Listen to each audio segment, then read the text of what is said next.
అదరగొట్టే కారం రంగు రుచి ఆచి కారం పొడి.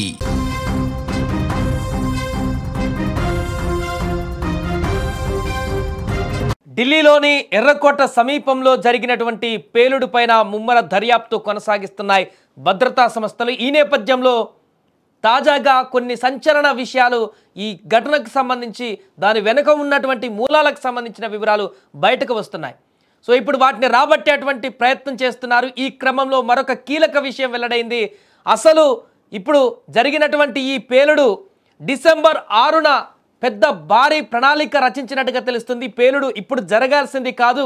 డిసెంబర్ 6న బాబ్రీ మసీదు కూల్చినటువంటి రోజున ఆ రోజు ఏదైతే ఉందో ఆ యొక్క దానికి అదే డేట్న కూడా మరొక భారీ విస్ఫోటనం దేశవ్యాప్తంగా సృష్టించడానికి ఒక ప్రణాళిక రచించినట్టుగా తెలుస్తుంది. వీరందరూ కూడా దీంట్లో ఉమర్ కీలక వ్యక్తిగా ఉన్నట్టుగా తెలుస్తుంది.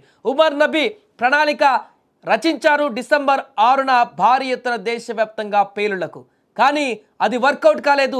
దానికంటే ముందే ఇప్పుడు ఢిల్లీలో పేలుళ్లు సంభవించాయి. ఫరీదాబాద్ కేంద్రంగా జైషే ఉగ్రవాద కార్యకలాపాలు నడిపిస్తున్నారన్నటువంటి అనుమానాలతో అరెస్టు చేసిన 8 మందిని విచారించడంతో తాజాగా వారి కుటుంబీకులు కానీ స్నేహితులు కానీ ఇరుగు పొరుగు వారి నుంచి సేకరించిన వివరాలతో ఈ కుట్ర మొత్తం కూడా బహిర్గతమైనట్టుగా పేర్కొన్నారు.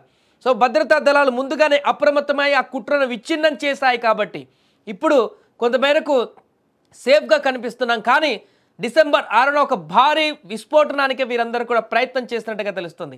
ఢిల్లీలో జరిగిన ఈ ఘటన, ఈ యొక్క పేలుడు ఘటన పూర్తిగా విఫలం చెందిన ప్లాన్లో భాగంగా అప్పటికప్పుడు ఆ రోడ్డు మీద ఈ ఉమర్ అనేటువంటి వ్యక్తి పేల్చేసుకున్నట్టుగా కనపడుతుంది. అధికారుల వివరాల ప్రకారం చూస్తే ఒంటరిగా ఉండేందుకు ఇష్టపడేటువంటి ఈ యొక్క వ్యక్తి ఉమర్ చదువులో మాత్రం చురుకుగా ఉండేవాడట. ముజామిల్తో కలిసి 2021లో తుర్కియాలో పర్యటించాడు ఈ యొక్క ఉమర్. ఆ పర్యటించినటువంటి నేపథ్యంలోనే ఉగ్రవాదం పైన తన కన్ను పడింది.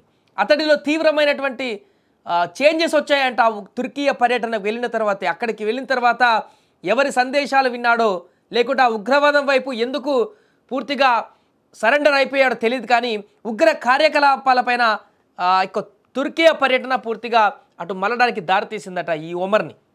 ఆ పర్యటన సమయంలోనే నిషేధిత జైషే మొహమ్మద్ ఉగ్ర సంస్థ ప్రతినిధులతో వీరిద్దరు కూడా సమావేశమైనట్లుగా అధికారులు భావిస్తున్నారు. భారత్కు వచ్చిన అనంతరం ముజామిల్తో కలిసి ఉమర్ పేలుడు పదార్థాలను సేకరించడం మొదలుపెట్టాడు. వాటిని ఆల్ ఫహల్ క్యాంపస్తో పాటుగా పరిసర ప్రాంతాలలో నిల్వ చేశాడు. వాటన్నిటి కూడా స్టోర్ చేసి సమయం సందర్భాన్ని చూసి భారీ విస్ఫోటనానికి ప్లాన్ చేశారు. ఈ క్రమంలో డిసెంబర్లో పేలుళ్ల ప్రణాళికకు వీరంతా కూడా పంచుకున్నాడు. అతడు డిసెంబర్లో ఎలా పేల్చాలి, ఎలాంటి పథకం రచించాలని కూడా వివరించుకున్నాడు. పేలుడు పదార్థాలను I-20 కార్లోకి తీసుకువచ్చాడు.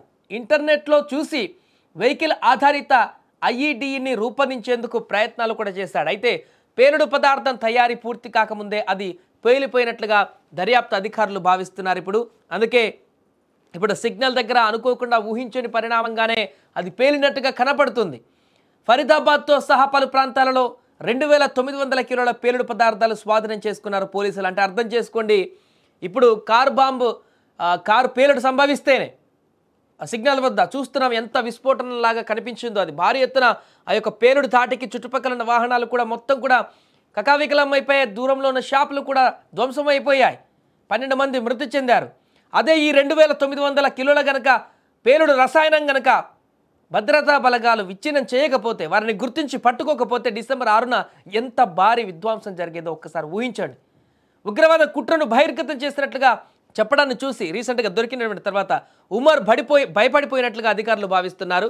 ఇప్పుడు కారులో ఘటన జరిగినటువంటి డ్రైవర్గా ఉన్నటువంటి వ్యక్తి అక్టోబర్ 26న కశ్మీర్కి వెళ్ళినటువంటి ఉమర్ స్నేహితులు బంధువులతో కొంత సమయం గడిపాడు. ఆ సమయంలో వచ్చే 3 నెలల పాటు తాను అందుబాటులో ఉండనని వారితో చెప్పినట్టుగా తెలిసింది. దీన్ని బట్టి చూస్తే IEDని నిర్దేశిత ప్రదేశంలో పెట్టిన తర్వాత కొంతకాలం అజ్ఞాతంలోకి వెళ్ళాలని ఉమర్ ప్రణాళిక వేసి ఉండవచ్చని కూడా విచారణలో భాగంగా కుటుంబ సభ్యులు చెప్పినటువంటి అంశాలను బట్టి పోలీసులు ఒక అంచనాకు వస్తున్నారు.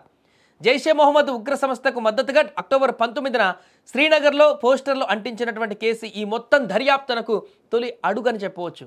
ఆ పోస్టర్లో ఉన్నటువంటి వ్యక్తులు, ఆ పోస్టర్ వేసినటువంటి వ్యక్తులు దాని వెనక లోతైనటువంటి దర్యాప్తు చేయగా ఈ డొంకంతా కూడా కదిలిందని చెప్పొచ్చు. మొదట బీజం అక్కడ పడింది ఈ కేసుకు సంబంధించి. ఆ కేసులో ముమ్మర దర్యాప్తు చేపట్టినటువంటి పోలీసులు ముజమ్మిల్ను అరెస్ట్ చేశారు.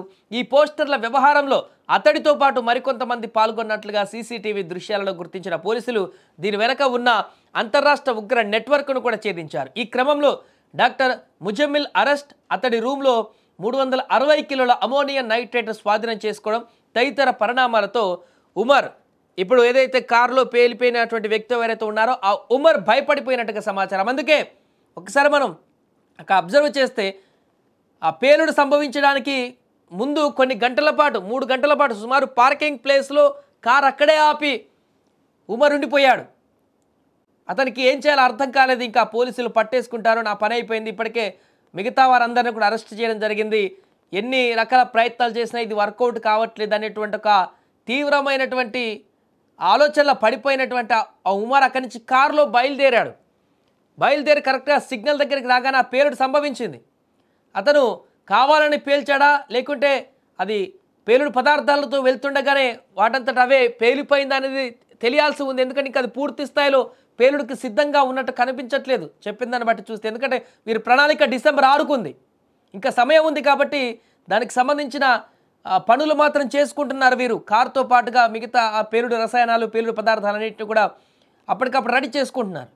ఈ సందర్భంలోనే భయపడిపోయినటువంటి ఉమర్ తనంతట తానది కారులో అక్కడికి వెళ్ళిన తర్వాత పేల్ చేసుకున్నాడా లేకుంటే ముందు పట్టేసుకుంటారని చెప్పేసి అప్పటికే పేల్ చేసుకున్నాడా లేకుంటే ఆ సిగ్నల్ దగ్గరికి వెళ్ళిన తర్వాత ఆటోమేటిక్గా అక్కడ ఆ కారులో దానంతట అదే పేలిపోయిందా అనేది దర్యాప్తులో పూర్తి స్థాయిలో రావాల్సిన అవసరం ఉంది. బట్ ప్రాథమిక అంచనా ప్రకారం అయితే అది దానంతట అది పేలిపోయి ఉండవచ్చు, ఎందుకంటే ఇంకా అది పూర్తి స్థాయిలో రెడీ అవ్వలేదు అనేటువంటి ఒక అంచనా కూడా వ్యక్తం చేస్తున్నారు. కాబట్టి పూర్తి వివరాలు బయటకు రానున్నాయి. కానీ డిసెంబర్ 6న ఒకవేళ ఇప్పుడు కనుక ఈ ఉమర్ చనిపోకపోతే కీలక వ్యక్తి అంటున్నారు వీళ్ళందరిలో కూడా, ఉగ్రవాదులందరిలో కూడా కీలకమైనటువంటి వ్యక్తి, వారు కనుక పట్టుబడకపోతే పోలీసులు ఈ విచారణలో దర్యాప్తులో ఆ యొక్క 2900 కిలోల పేలుడు రసాయనాలను కనుక పట్టుకోకపోతే, వాళ్ళ పద్మవ్యూహాల్లాగా రచించినటువంటి పథకాన్ని భద్రతా బలగాలు ఛేదించకపోతే ఈ ఉమర్ అనేటువంటి వ్యక్తి డిసెంబర్ 6న ఎంత పెద్ద ఉగ్ర కుట్రకు ప్లాన్ చేశాడో గుర్తు చేసుకోండి. ఈరోజు ఈ పేలుల్లో అతను చనిపోకపోతే ఎంత దారుణమైనటువంటి ఉన్మాదానికి పాల్పడేటోడో డిసెంబర్ 6కు ఒకసారి ఊహించుకోండి.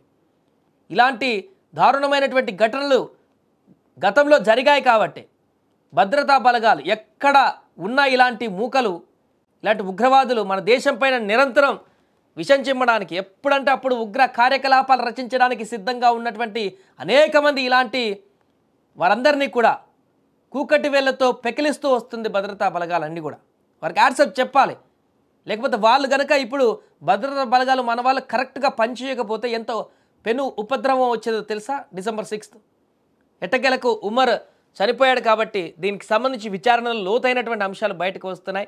నిరంతరం వాళ్ళ పని అది. ఇంకా ఆపరేషన్ సింధూర్ తర్వాత జైషే మొహమ్మద్ భారతదేశం పైన ఎట్లా దాడి చేయాలి, ఏ రకంగా అక్కడ ఉగ్రవాదం వైపు మళ్ళాలి ఇక్కడ ఉన్నటువంటి కొంతమందిని, వారి ద్వారా మన దేశంలో విధ్వంసానికి ఎలా పాల్పడాలనేటువంటి రచనలోనే వారంతా ఉన్నారు. నిరంతర ప్రక్రియ అదే.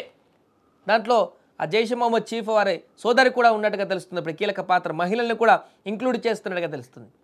ఏదేమైనా కూడా భద్రతా బలగాలు కట్టుదిట్టమైనటువంటి అప్రమత్తతతోటి ఒక భారీ ప్రమాదం నుంచి తప్పించుకుందని చెప్పొచ్చు ఈరోజు దేశం. కానీ చిన్న గాయమైతే జరిగింది.